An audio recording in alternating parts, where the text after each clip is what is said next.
24 de noviembre de 1971. A las 4 de la tarde, un hombre entra caminando por la terminal del aeropuerto de Portland.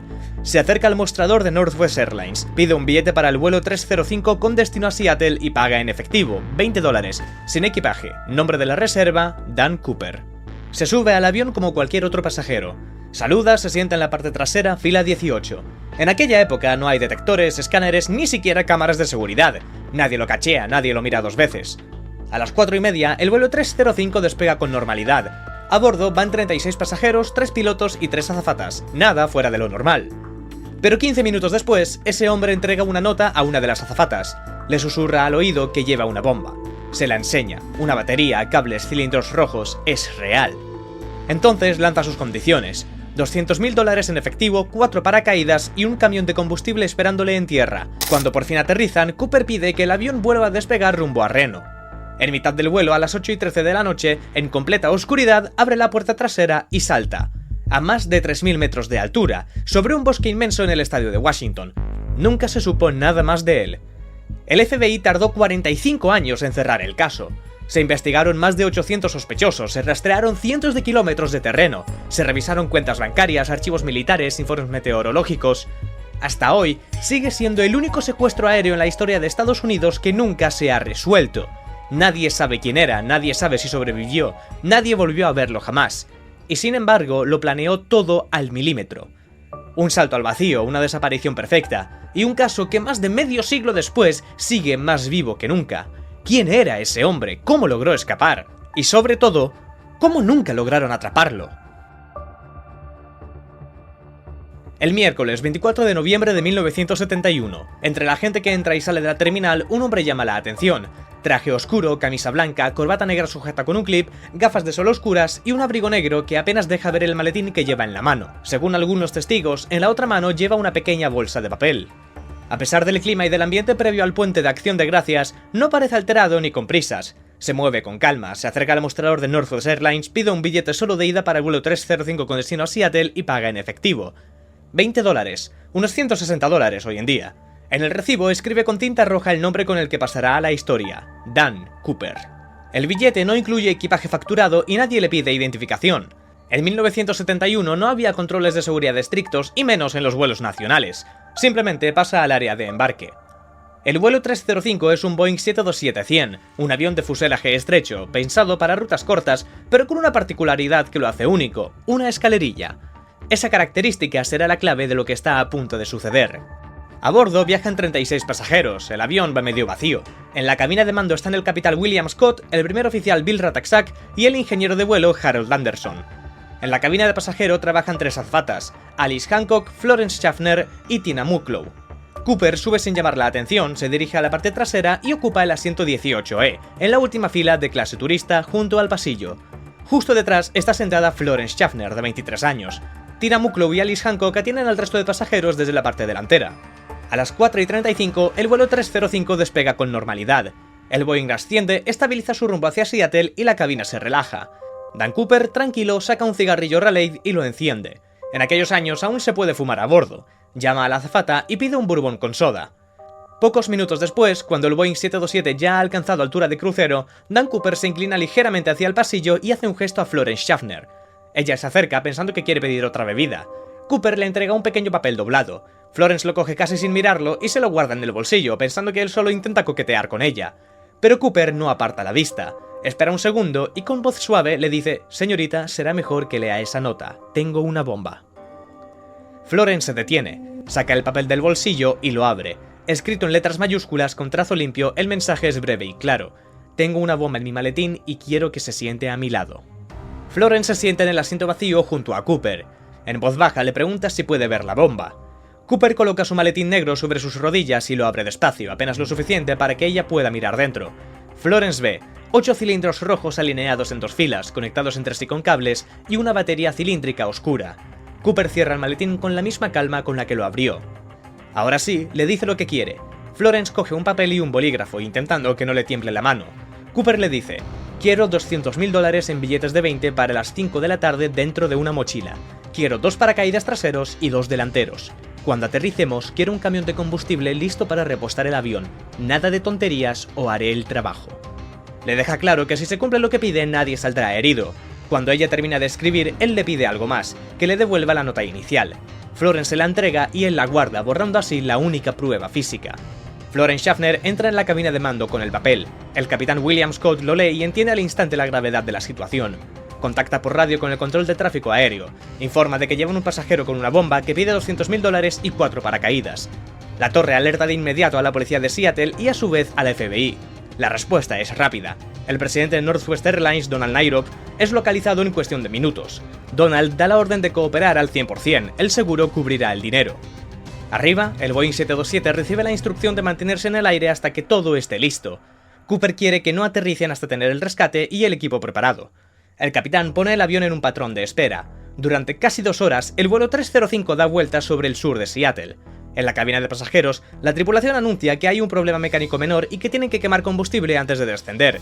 La mayoría de los pasajeros aceptan la explicación sin preguntas. Cooper se mantiene tranquilo. Conversa en voz baja con Tina Mucklow, que ahora está a su lado. Comenta el tiempo, pregunta cuánto se tarda en coche hasta la base aérea de McCord y señala por la ventana lo que parece ser Tacoma. Conoce la zona mejor de lo que cabría esperar. Tina lo describirá después como educado, calmado e incluso bromista. A las 5:24 llega el mensaje desde tierra, todo está listo. Cooper da el visto bueno. El Boeing 727 comienza el descenso y aterriza en Seattle Tacoma a las 5:39. Siguiendo las instrucciones del secuestrador, el capitán lleva el avión a una zona apartada de la pista, lejos de la terminal. Las luces de la cabina se apagan, las cortinillas de todas las ventanillas son bajadas. Cooper no quiere dar ninguna oportunidad a tiradores. Los vehículos de la policía y los agentes del FBI se mantienen a distancia. Cuando el avión se detiene, llega el momento crítico. Cooper ordena que solo una persona entregue el dinero y los paracaídas. Un empleado de Northwest Airlines se acerca lentamente con 2 grandes bolsas, una con los $200,000 en billetes de 20, otra con los 4 paracaídas. Abre la compuerta de la escalera trasera y entrega los paquetes a Tina Mucklow. Con el dinero y los paracaídas, Cooper cumple su palabra. Autoriza la salida de todos los pasajeros. Los 36 bajan por la puerta frontal, muchos sin tener ni idea de lo que acaba de pasar. También deja marchar a Florence Schaffner y a Alice Hancock. Ahora solo quedan él, el capitán Scott, el copiloto Rataksak, el ingeniero Anderson y Tina Mucklow. Todo sigue el guión que Cooper ha marcado. No hay fotos, no hay vídeos de ese momento. Las autoridades, temiendo poner en riesgo a los que queden dentro, no intentan grabar ni acercar cámaras. Antes de continuar el vuelo, Cooper revisa los 10.000 billetes de $20, $1,6 millones actualmente, todos registrados por el FBI. Cooper también comprueba los paracaídas. Son las 7:40 cuando el reabastecimiento de combustible termina. Con el avión listo para despegar sin pasajeros civiles a bordo y con todas sus demandas cumplidas, Cooper está a punto de iniciar la parte más arriesgada de su plan.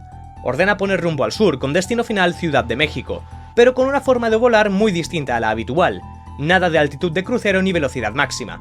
Quiere mantenerse a no más de 10.000 pies, unos 3.000 metros, y a una velocidad aproximada de 320 km por hora, muy por debajo de lo normal. Para conseguirlo, el capitán debe volar con los flaps extendidos a 15 grados y con el tren de aterrizaje abajo durante todo el trayecto. Además, exige que la cabina permanezca sin presurizar. Cooper pide esto porque así podría abrir la escalerilla trasera en pleno vuelo sin provocar una descompresión violenta. Scott acepta las órdenes, pero el copiloto Bill Rataksak le advierte que estas condiciones disparan el consumo de combustible. A esa velocidad y altitud no pueden recorrer más de 1.600 km sin repostar. Cooper finalmente cede en un punto. Harán una escala técnica en Reno, Nevada, antes de continuar hasta México. A las 7:40, el avión despega de nuevo, esta vez en la oscuridad de la noche. Justo antes de iniciar la carrera por la pista, pregunta si pueden bajar la escalerilla trasera durante el despegue. Scott le explica que es imposible, el propio Boeing ha confirmado por radio que el sistema no funciona en tierra o a alta velocidad inicial, tienen que esperar a estar en el vuelo. Cooper acepta la respuesta y se sienta. Nada más estabilizarse la nave rumbo al sur, se levanta y camina hacia la puerta trasera. Ordena a Tina que vaya a la cabina de mando y que no salgan de allí por ningún motivo. Ella obedece. Nada más cierra la puerta, Cooper empieza a cortar las correas de uno de los paracaídas para usarlas como arnés improvisado. Con ellas se ata firmemente la mochila cargada con el dinero. Se coloca en la espalda uno de los paracaídas principales y en el pecho uno de reserva.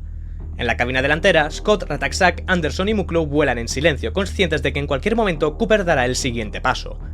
Fuera, el cielo es un bloque negro sin estrellas, es una noche sin luna, lluvia helada y mucho viento. Son alrededor de las 8 de la noche cuando en la cabina una luz de advertencia comienza a parpadear en el panel de control. Indica que la puerta trasera del avión se ha abierto. El capitán no abandona su puesto y usa el micrófono para comunicarse. Le pregunta si puede ayudarle en algo. Desde el otro lado, Cooper le responde de forma seca y directa: no. Son sus últimas palabras conocidas. En la oscuridad, Cooper salta al vacío. A las 8:13, el hombre que mantiene en jaque a la aerolínea, a la policía y al FBI desaparece en la noche, dejando tras de sí un misterio que seguirá vivo durante décadas. Bajo el avión se extienden cientos de kilómetros cuadrados de terreno salvaje, árboles interminables, ríos oscuros, laderas empinadas. En algún punto, Cooper ha caído, pero nadie lo ve. Dos cazas F-106 de la Fuerza Aérea que siguen al 727, uno por encima y otro por debajo, no detectan nada. La lluvia y la oscuridad lo cubren todo. En el radar su figura sería poco más que un destello y ningún piloto puede distinguirla. En tierra nadie escucha ni reporta nada. Dentro pasa un tiempo antes de que Tyran Bucklow se atreve a cruzar la cortina para mirar hacia la puerta trasera. Lo que ve es la escalerilla completamente desplegada, la puerta abierta golpeando contra el viento y el asiento vacío. Cooper ya no está. El hombre del traje oscuro, la corbata negra y las gafas de sol saltan la peor de las noches para convertirse en una leyenda. En cuanto la tripulación confirma que D.B. Cooper ya no está a bordo, comienza una de las operaciones de búsqueda aérea más rápidas y ambiciosas que se han organizado en Estados Unidos. El Boeing 727 transmite la noticia y la maquinaria de emergencia se pone en marcha. Los dos cazas intentan localizar la silueta de Cooper. A ellos se suman helicópteros del Ejército y de la Guardia Nacional, algunos equipados con potentes focos y sensores infrarrojos de la época. Pero ni las luces ni los sensores encuentran señales de vida. Los pilotos no pueden ver prácticamente nada. Cuando el avión aterriza, esto es lo que el FBI encuentra: 66 huellas dactilares, una corbata negra, 8 colillas y 2 de los 4 paracaídas. Evidentemente se llevó el maletín. Tras varias entrevistas a la tripulación, esta fue la descripción de Dan Cooper. Hombre blanco de ojos marrones, cabello oscuro, llevaba unas gafas de sol y parecía tener unos 40 y tantos años. Basándose en esa descripción, el FBI crea el primer retrato artificial. Al amanecer del día siguiente, el operativo se traslada al suelo. El FBI toma el mando apoyado por la policía local, militares y voluntarios. Lo primero es reconstruir la trayectoria de vuelo con datos de radar, estimaciones de velocidad y el testimonio del capitán Scott sobre el momento exacto en que siente la vibración de su posible salto. Según esos cálculos, Cooper puede haber caído cerca de la pequeña localidad de Ariel en Washington, al sureste de Monte Santa Elena y a unos 48 kilómetros al norte de Portland. El área de búsqueda inicial abarca bosques cerrados, el lago Merwin y el río Lewis. Es un terreno difícil, barrancos, vegetación densa y barro, todo eso forma un laberinto natural. Pese a las dudas sobre el punto exacto, se marca un perímetro de varios kilómetros cuadrados para comenzar el rastreo. Durante días, helicópteros sobrevuelan el terreno a baja altura, perros rastreadores siguen olores, patrullas en bote recorren lagos y ríos, y unos 200 soldados se adentran. La primera campaña dura un mes entero. Luego, con la llegada de la primavera de 1972, se repite la búsqueda aprovechando el deshielo, abarcando unos 73 kilómetros cuadrados en 2 operativos intensivos de 18 días cada uno. El resultado es desesperante, no hay rastro alguno, ni el cuerpo, ni los paracaídas, ni ropa, ni un solo indicio sólido que confirme algo. El caso, bautizado como Operación Norjack, pronto se convierte en un dolor de cabeza para el FBI. El problema es que incluso si el momento del salto estimado es preciso, la zona de aterrizaje de Cooper era mucho más difícil de medir. El área de búsqueda abarcaba una extensión de montañas oculta por un denso bosque, por lo que encontrarle era casi imposible.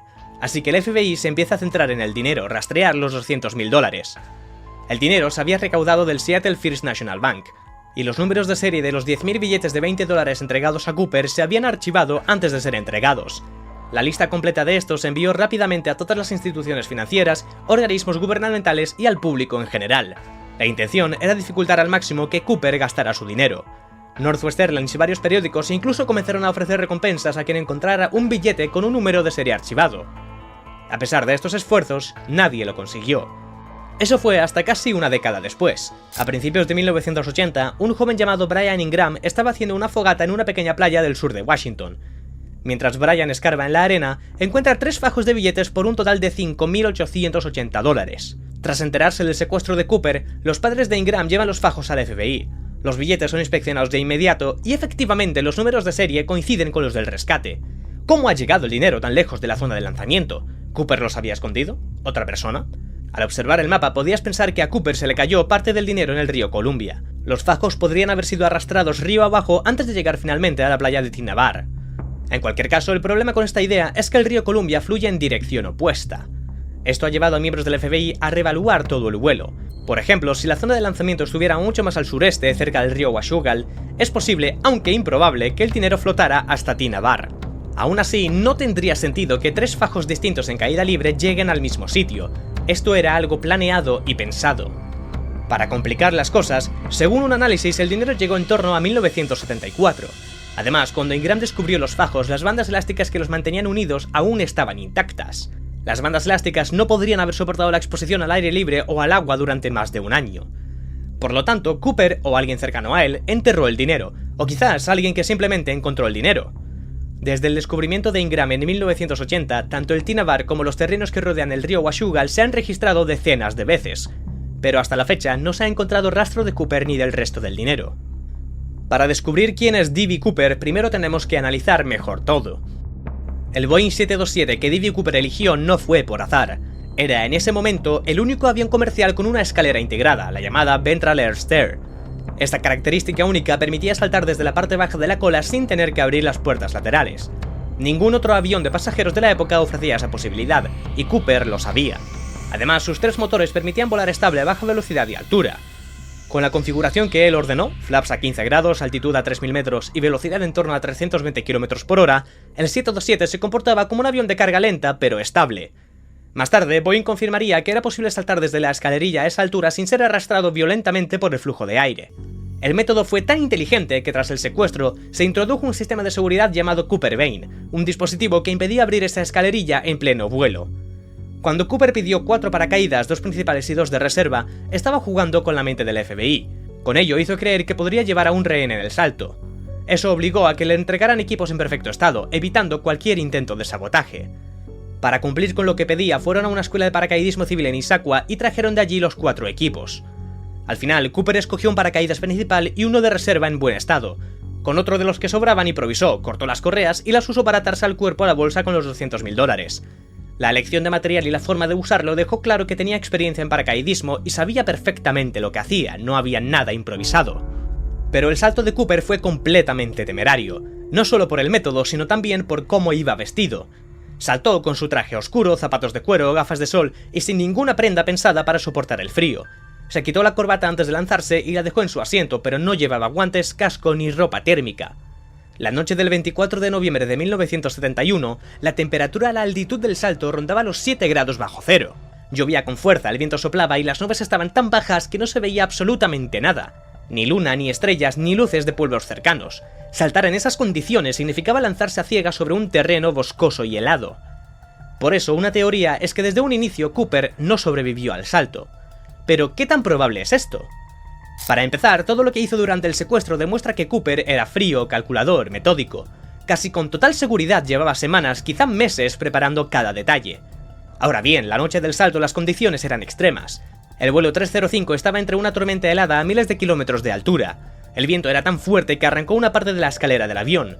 Pero si realmente hubiera muerto al caer, lo lógico es que después de tantos años de búsqueda, y hablamos de una de las operaciones más extensas en la historia del FBI, su cuerpo o parte del equipo se hubiera encontrado. Se peinaron decenas de kilómetros cuadrados, ni un rastro, ni su cadáver, ni el paracaídas, ni restos de ropa, nada. Y ahí está el punto clave. El terreno donde saltó es difícil, sí, pero no imposible. Si hubiera quedado atrapado o muerto en el impacto, tarde o temprano alguien habría encontrado algo. La ausencia total de pruebas apunta a lo contrario, que Cooper consiguió aterrizar y desaparecer sin dejar huella. Pero, ¿quién pudo haber sido el creador del secuestro más famoso de la historia? Poco después de los primeros intentos fallidos por encontrarlo, el FBI empieza a elaborar una lista de posibles sospechosos. El primero en aparecer es un hombre de Portland con las iniciales D.B. y apellido Cooper. Sin embargo, es descartado rápidamente ya que no tiene nada que ver con el caso. La confusión viene por culpa de la prensa. En algún momento alguien mezcló el nombre real que el secuestrador había dado, Dan Cooper, con el apodo D.B. Cooper, y así se quedó para siempre. En realidad, ese nombre nunca existió oficialmente. Pero, ¿de dónde salió el nombre de Dan Cooper? Es posible que Cooper se inspirara en un cómic francés llamado Dan Cooper. El protagonista era un piloto canadiense de la Fuerza Aérea, que se enfrentaba a misiones arriesgadas. Aunque la serie nunca se tradujo al inglés ni se vendió en Estados Unidos antes de 1971, sí estaba disponible en Canadá. Esto abre la puerta a la idea de que Cooper es canadiense, o al menos conoce bien ese país. Hay un detalle que podría confirmarlo. Cuando Cooper habló con Florence, usó la expresión dólares estadounidenses.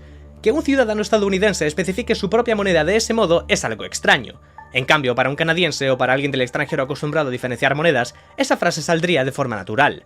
Así que Cooper podría ser canadiense bilingüe y haber tomado su nombre de los cómics de Dan Cooper, o simplemente ser estadounidense y haberse inspirado de algo o alguien más. Con el paso de los meses, las pistas se fueron enfriando. Las búsquedas ya no daban resultados, los testimonios empezaban a repetirse y las pruebas físicas no llevaban a nada. En el FBI, el caso seguía abierto, pero cada vez con menos actividad real. El expediente de Cooper pasaba más tiempo archivado que sobre una mesa de trabajo. Y así fue hasta 2003. Un nuevo nombre vuelve a encender las alarmas: Kenneth Christiansen. Kenneth Christiansen pasa a estar en el punto de mira décadas después del secuestro, cuando su propio hermano empieza a notar demasiadas coincidencias entre él y D.B. Cooper. Christiansen sirvió brevemente como paracaidista en la Segunda Guerra Mundial y desde 1953 trabaja para Northwest Airlines como mecánico y auxiliar de vuelo. En el momento del secuestro tiene 45 años. Es zurdo igual que Cooper, que abre y manipula su maletín con la mano izquierda. Incluso la corbata hallada en el avión tiene el broche colocado desde ese lado. Poco antes de morir, en 1994, Christiansen le dice a su hermano: «Hay algo que deberías saber, pero no te lo puedo contar». Tras su fallecimiento, la familia descubre que tiene más de $200.000 en su cuenta bancaria. Para añadir más sospechas, Florence Schaffner afirma que la cara de Christiansen se parece mucho a la de Cooper. Sin embargo, no todo encaja. Christiansen es más bajo y delgado que la descripción oficial, y según Schaffner, Cooper tenía más pelo.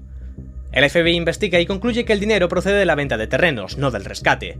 Con esto, la pista de Christiansen se enfría, pero su nombre queda marcado como uno de los sospechosos más discutidos del caso. Otra teoría sostiene que Cooper sobrevivió al secuestro, pero padecía de una enfermedad terminal. A finales de 2017, gracias a una solicitud de la Ley de Libertad de Información, el FBI hace públicas 2 cartas. En ellas, el autor, supuestamente Cooper, explica que robó el dinero para aprovechar sus últimos meses de vida. Una de las cartas llama especialmente la atención, porque incluye datos que nunca se habían hecho públicos. Apenas 2 semanas después del secuestro, el 11 de diciembre de 1971, Los Angeles Times y otros periódicos reciben una carta firmada con el nombre de D.B. Cooper. Empieza diciendo: «Desde el principio supe que no me iban a atrapar. No robé a Northwest Airlines porque pensara que sería algo romántico, heroico o cualquier otra tontería de esas que se dicen en situaciones de riesgo». Además, en la carta, Cooper asegura que nunca lo encontrarán porque no dejó huellas, llevaba un peluquín y se maquilló la cara para cambiar su aspecto. Luego se burla de la investigación. Podríais retocar el retrato robot 100 veces y seguiríais sin dar con una descripción precisa, y lo sabemos los dos. Ya he viajado varias veces en vuelos comerciales como si nada. Casi al final suelta la frase que alimenta esta teoría: «Por desgracia, solo me quedan 14 meses de vida. Mi vida ha sido odio, confusión, hambre y más odio. Esta me pareció la forma más rápida y rentable de conseguir un poco de paz mental». En la segunda carta incluso hay una firma, aunque el FBI la borró antes de publicarla. Si es auténtica, sería una confesión. Pero el FBI ha recibido cientos de cartas a lo largo de los años, muchas firmadas por supuestos Cooper o por gente que decía tener la clave del caso. La mayoría eran simples bromas, inventos o gente buscando llamar la atención. Por eso, sin pruebas claras, es imposible dar por buena ninguna de ellas. En total, se han considerado más de 800 sospechosos durante los primeros 5 años de la investigación. Hoy el FBI asegura que todos, menos 2, han sido descartados. No revela quiénes son esos 2 nombres que siguen sobre la mesa, pero eso no impide que investigadores, periodistas y aficionados los encuentren. Sospechoso número 1, Richard McCoy Jr. Uno de los pocos hombres en la historia que consiguió secuestrar un avión, saltar en paracaídas y escapar con vida. Lo hizo en un Boeing 727 en 1972, tan solo unos meses después del secuestro de Cooper. Su golpe fue casi una copia calcada, el mismo atraco, la misma logística. McCoy usó un nombre falso, usó una granada falsa, usó notas para comunicar sus exigencias. Tanto McCoy como Cooper usaron la frase «nada de tonterías» como advertencia a la tripulación. McCoy exigió $500.000 en efectivo y 4 paracaídas. También saltó en paracaídas por la parte trasera del avión una vez que sobrevolaron su ciudad natal. Además de compartir el modus operandi, McCoy era veterano de Vietnam. Sobrevivió al salto y logró evadir a las autoridades durante 2 días completos. Pero su huida no duró mucho, poco después fue arrestado y condenado a 45 años en prisión. 2 años más tarde fabricó una pistola falsa con pasta de dientes, engañó a los guardias y escapó junto a otros 3 presos. Su fuga terminó pocos meses después en un tiroteo con la policía que le costó la vida.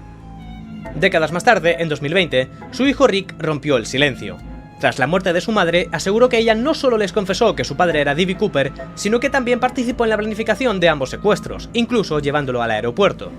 Según Rick, la coartada oficial de McCoy para el Día de Acción de Gracias de 1971 era falsa, no estaba en casa. Registros de tarjetas de crédito lo situaban en Portland, Oregón, justo antes del secuestro Norjack, y al día siguiente aparecía más de 8 días de viaje por carretera del punto donde Cooper habría saltado. Rick recordaba que esa misma Navidad su padre apareció de repente con una gran cantidad de dinero en efectivo, que creía que había blanqueado en Las Vegas durante el camino de regreso. Meses después de colaborar con el FBI, Rick encontró en un viejo almacén familiar un paracaídas que, según él, procedía del golpe de Cooper. Esta pieza había sido considerada durante décadas como una de las pruebas clave perdidas del caso. Rick se la entregó al FBI, que todavía no ha confirmado su autenticidad. Sospechoso número 2. Robert Rackstraw. El nombre de Robert W. Rackstraw empezó a aparecer en la investigación muchos años después del secuestro. Todo empezó cuando salieron a la luz unas cartas enviadas al FBI y a varios periódicos poco después del caso. Eran mensajes anónimos supuestamente escritos por el propio D.B. Cooper, en los que se burlaba de las autoridades. El investigador Tom Colbert pensó que podían tener mensajes ocultos.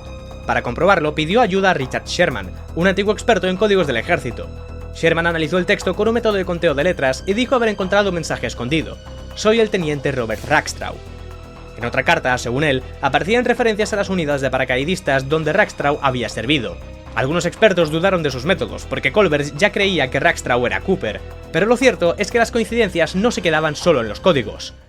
Rackstraw había pasado 8 años en la primera división móvil de caballería durante la guerra de Vietnam. Allí aprendió paracaidismo, buceo, demolición submarina, a pilotar aviones y helicópteros y a hacer saltos militares tanto a alta como baja altura. Incluso fue un paracaidista condecorado del ejército. Además, tenía un tío llamado John Cooper que también era piloto y paracaidista. 5 meses antes del secuestro fue expulsado del ejército por mentir sobre su historial de combate. En su momento, el FBI dijo: "Era totalmente posible, incluso coherente". La ira documentada de Rackstraw fue al menos en parte un posible motivo para el secuestro. Años después siguió acumulando delitos: falsificación de cheques, robo de coches, robo de identidad y venta de explosivos. Cuando estaba detenido en Stockton por robar identificaciones, la policía lo presentó al FBI.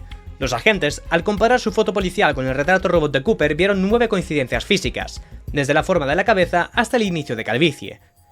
En una entrevista en prisión, Rackstraw habló de Cooper diciendo: "Es alguien que desafió al sistema legal y lo venció. Creo que representa al pueblo estadounidense, de verdad que sí". En 2015, Bill Mitchell, uno de los pasajeros del vuelo secuestrado, lo identificó sin dudar entre 6 fotos que le enseñaron los investigadores. En febrero de 2018, con 75 años, le preguntaron si era D.B. Cooper, y Rackstraw sonrió y respondió: "No hay negación alguna".